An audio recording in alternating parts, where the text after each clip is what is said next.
안녕하세요. 저는 올해 40대 중반이 된 여자입니다. 요즘 많은 사람들이 결혼하기 전에 시집살이를 걱정하시잖아요. 저도 결혼 초에는 시어머니 때문에 많이 힘들었는데, 이제는 시어머니와 관계를 개선하고 잘 지내고 있습니다. 저는 남편과 일찍 결혼을 했어요. 제가 26살에 남편은 32살이었거든요.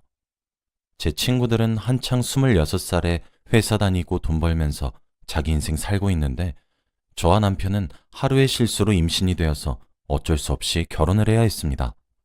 그래도 서로 사랑하지 않는 사이도 아니었고 연애를 몇 년 동안 해와서 믿음이 있었기에 출산을 결심할 수 있었죠. 그런데 결혼을 결심하기 전 걸리는 게 딱 두 가지가 있었어요. 우선 첫 번째는 남편의 결벽증이었고 두 번째는 남편의 어머니였습니다.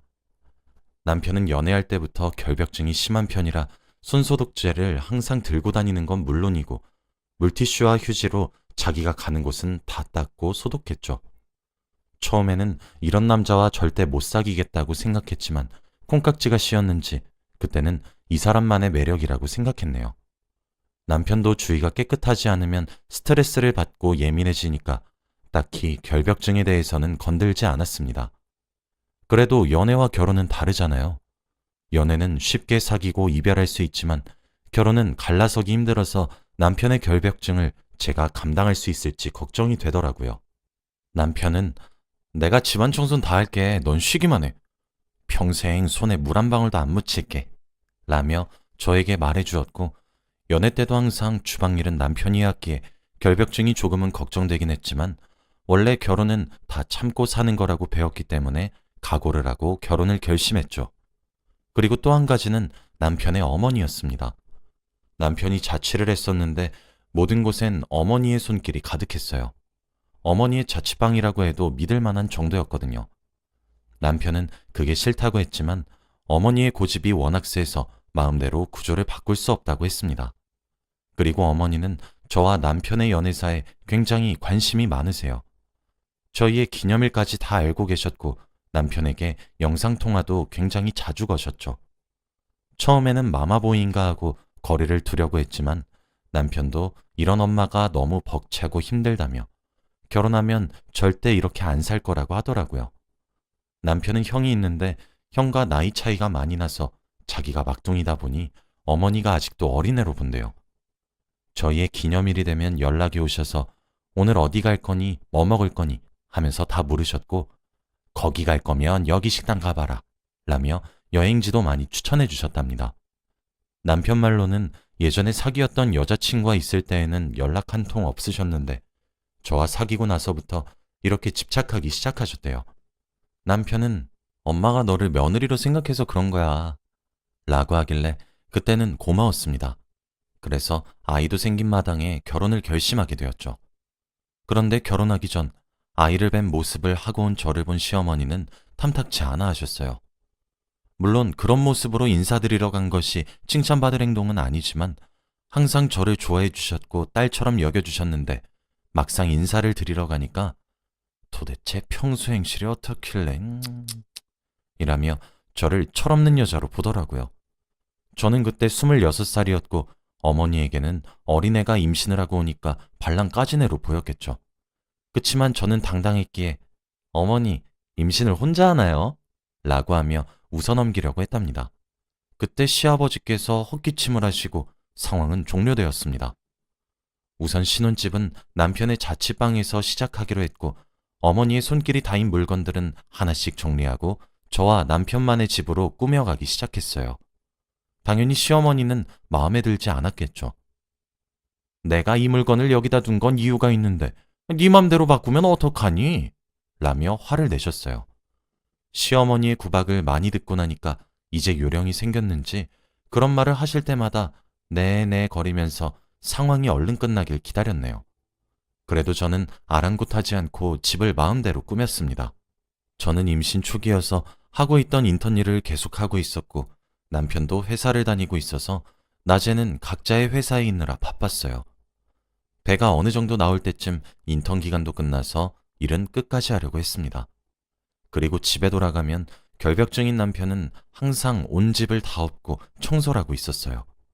신혼집은 투룸이라 그렇게 크진 않았는데 항상 먼지 한 톨 없어야 하는 남편에게는 너무 큰 공간이었겠죠. 그래도 그런 남편을 예상했기에 집안 청소는 전부 다 남편 몫이었습니다. 남편은 저에게 어차피 내가 결벽 중이라 내 스스로 하는 게 편하고 당신 임신도 했으니 편하게 쉬어 라고 했어요. 남편이 청소를 하는 대신 빨래와 밥 차리기는 제가 다 했죠. 이렇게 집안일을 서로 분담했습니다. 그런데 시어머니는 자기 아들이 집을 청소하는 게 마음에 들지 않았는지 저보고 너는 결혼해놓고 왜 집안일을 안 하니? 라고 구박을 하는 게 아니겠습니까? 어머니, 저도 하고 싶은데 남편이 결벽증이 있어서 자기가 하는 게 마음이 더 편하다고 하네요. 네가 그럼 우리 아들 마음에 들게 청소를 깔끔히 하면 되지 않니? 네가 영 깨끗하게 청소를 못하니까 우리 아들이 그런 말 하는 거 아니야. 어머니, 그래도 청소는 남편이 하고 밥 차리는 거랑 빨래는 다 제가 해요. 빨래는 세탁기가 하고 밥은 아침은 안 먹는 걸로 알고 점심은 회사에서 먹고 저녁만 차리는데 그러면 우리 아들이 더 손해 아니니? 어머니는 홀몸도 아닌 제게 집안일을 더 많이 하라며 남편이 불공평하게 일을 많이 하고 있다고 했죠. 매일같이 우리 아들 거리면서 저를 남 취급하시더라고요. 그러다가 아이고 요즘 애들 발랑 까져가지고는 내가 며느리 때는 집안일을 분담하는 게 어딨니? 만삭 때까지 집안일 다 하고 손빨래하고 걸레질하고 다 했는데 요즘 애들은 에이 처음부터 애를 베고 집안에 오지 않나. 아휴 내 팔자야 라면서 혼잣말을 하셨습니다. 혼잣말 치고는 너무 컸고 대놓고 저한테 들으라고 한 소리 같았죠. 솔직히 시대가 많이 바뀌기도 했고 저도 아침부터 저녁까진 직장을 다니는 사람이라 하루 종일 집안일을 달고 살 순 없잖아요. 남편의 말처럼 시어머니는 고집이 너무 세서 제가 그 고집을 꺾는 것은 불가능이었습니다. 그리고 몇 달의 긴 임신 끝에 저는 아들을 출산했어요. 다행히도 건강하고 예쁘게 낳아주었고 저는 바로 바깥 일을 그만두고 집에서 육아만 하게 되었죠. 시어머니도 다행히 아이를 낳으니까 예민하시는 건 나아진 것 같았고 손자 사랑이 각별하셨답니다. 그래서 제가 시어머니께 부탁을 하면 무조건 부정적이게 받아들이시는데 저희 아들이 하고 싶다고 하네요. 라고 하면 바로 허락해 주셨죠. 그리고 저와 남편은 금슬이 좋아서 바로 둘째를 임신했고 딸이었습니다. 그렇게 딸을 낳았고 아들과 연년생이었죠. 시간이 흐르고 흘러서 딸과 아들은 중학생이 되었고 20대였던 저도 어느덧 40대 아줌마가 되고 말았네요. 그동안 아이들은 착하고 저와 남편의 말도 잘 들어서 사고 한번 저지르지 않았어요. 하지만 시어머니의 구박은 끊길 틈이 없었죠. 아이들도 자기 엄마 구박하는 할머니 싫다면서 멀리하였습니다. 그리고 시어머니는 잠도 없으신지 일어나서 전화 한번, 자기 전에 영상통화 한번 이렇게 꼭 하라고 하세요. 저와 남편이 그건 아닌 것 같다고 해도 너희도 나이 먹어봐라.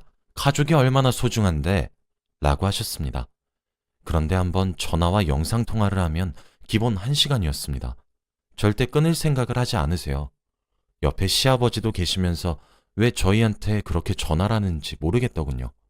너무 버거웠습니다. 그런데 사실 신혼 초에는 꼬박꼬박 전화도 드렸지만 애 2명이나 낳고 육아도 하니까 전화를 하기가 힘들더라고요. 1시간 내내 휴대폰을 붙잡고 있을 여유도 없었고 무엇보다 아이들이 좀 크고 나니까 남편도 나이가 들었는지 이제 코를 골면서 자더군요. 그래서 어쩔 수 없이 남편은 거실에서 자고 저는 혼자서 안방에서 잡니다.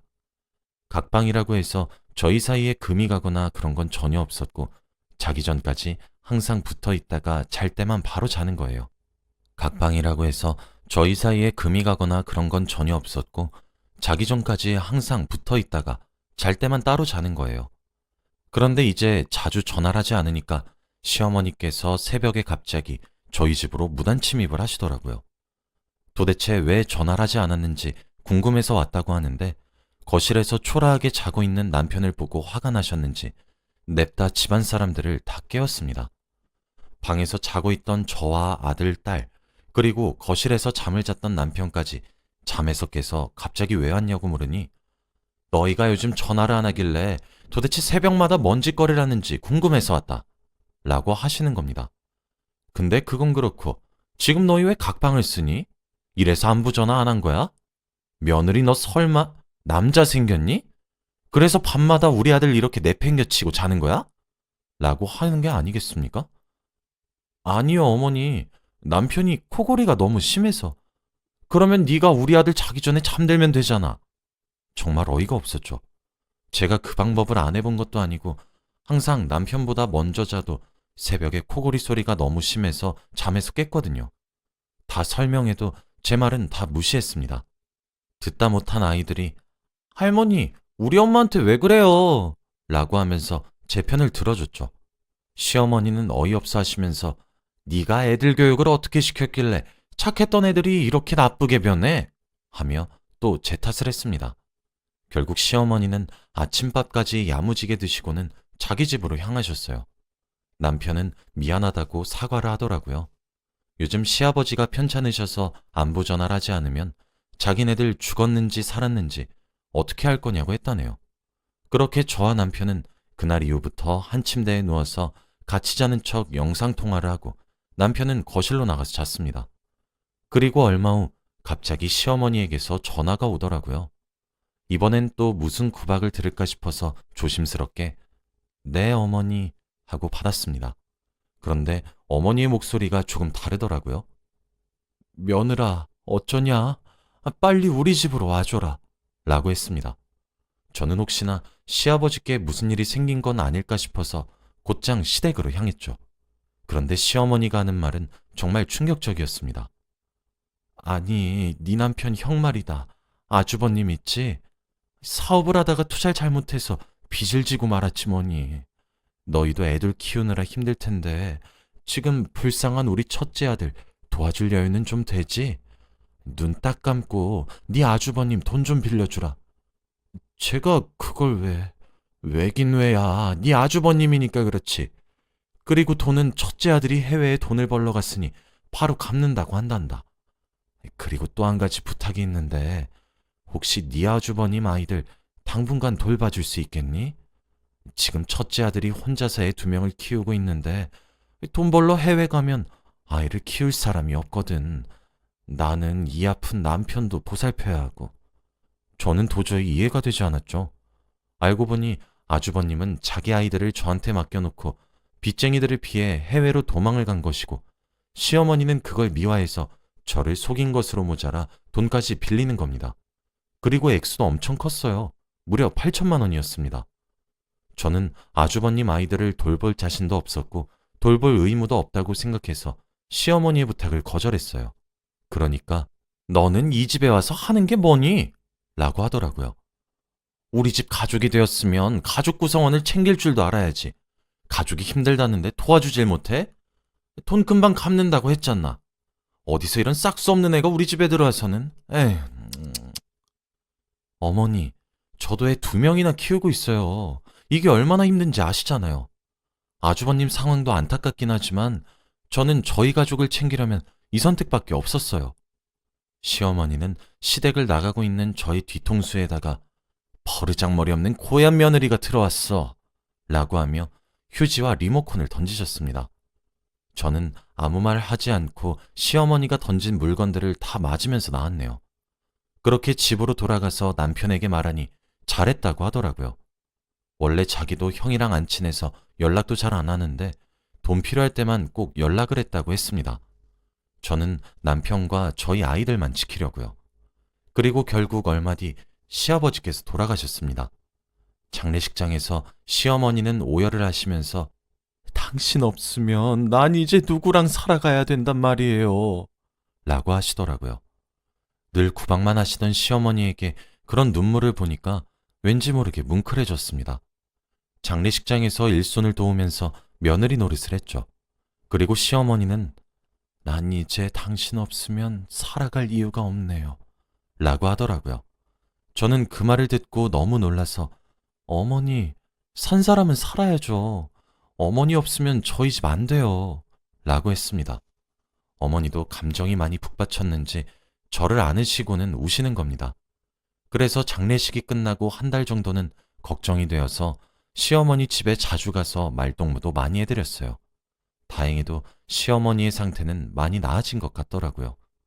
그리고 여느 때와 다름없이 다시 시댁으로 갔는데 비밀번호가 바뀌었더라고요. 시어머니에게 전화를 걸어도 받지 않으셨습니다. 원래 항상 전화를 걸면 1초도 안 돼서 바로 받으셨는데 요즘은 전화도 잘 안 받으시고 영상통화도 전혀 하지 않으시니까 조금 걱정되었죠.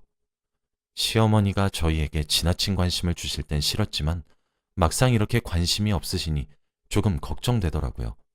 그래서 저희 집에 있는 마스터키를 들고 와서 시어머니에게 무슨 일이 생겼을까봐 문을 열고 시댁으로 들어갔습니다. 그런데 집에는 시어머니가 한 할아버지와 함께 계시더군요. 시어머니는 화들짝 놀라셨고 저보고 어떻게 네가 라고 하시는 겁니다. 시어머니 말에 의하면 얼마 전부터 같이 살게 된 동거남이라고 했죠. 저는 시아버지 보낸 지 얼마나 됐다고 이렇게 다른 남자를 금방 사귀냐고 뭐라 했지만 시어머니는 네가 뭔 상관인데? 라는 말만 되풀이 하시더라고요. 어머니는 아버지 생각 안 나세요? 그때 장례식장에서 그렇게 울으셔놓고는 내가? 언제? 너 이 사람 앞에서 못하는 말이 없다. 내가 그 사람을 진정으로 사랑했을 것 같니? 보는 눈도 많은데 내가 거기서 눈물 안 흘리면 어떻게 보이겠니? 그리고 내가 좀 불쌍해 보여야 부조금도 많이 넣어줄 거 아니냐. 저는 시어머니 울음에 마음이 아팠었는데 그게 다 연기였다뇨. 저는 도저히 참을 수 없었고 그날부터 틈만 나면 시어머니께 문자와 전화를 하면서 전화 좀 자주 하세요 어머니 라고 했습니다. 제게 그런 집착을 하셨을 때의 시어머니의 모습과 똑같이 행동했어요. 계속 연락하고 집에 마음대로 들어가고 구박하니 동거남과 함께 계시는 시어머니가 불편해 하시더라고요. 어머니가 예전에 다 하셨던 거예요 라고 하시면서 바로 돌려드렸습니다. 정확히 3달 동안 그 짓을 했네요. 그동안 저에게 화도 내시면서 제발 좀 그만하라고 정신 차렸다고 했지만 저는 절대 흔들리지 않았고 어머니에게 받았던 복수와 시아버지의 복수도 같이 했습니다. 3달 뒤부터는 시댁에 발을 전혀 딛지 않았고 시어머니와 연락도 필요한 연락만 합니다. 그렇게 다 되갚아주니 속이 시원하더라고요. 지금은 동거남이 생기셨다며 저희에게 관심은 전혀 없으십니다. 결혼을 한다고 하는데 지금 70살이 넘으신 분이세요. 그래도 반대하는 건 아니지만 그분도 딱히 좋은 분은 아닌 것처럼 보였습니다. 시어머니의 고집을 맘대로 꺾을 순 없으니까 결혼을 하신다고 하면 말릴 생각은 없네요. 여러분도 혹시 시어머니의 구박을 받고 있다면 똑같이 되갚아주세요. 그러면 아마 조금은 변화가 생길 겁니다. 제 이야기는 여기까지이고 들어주셔서 감사합니다.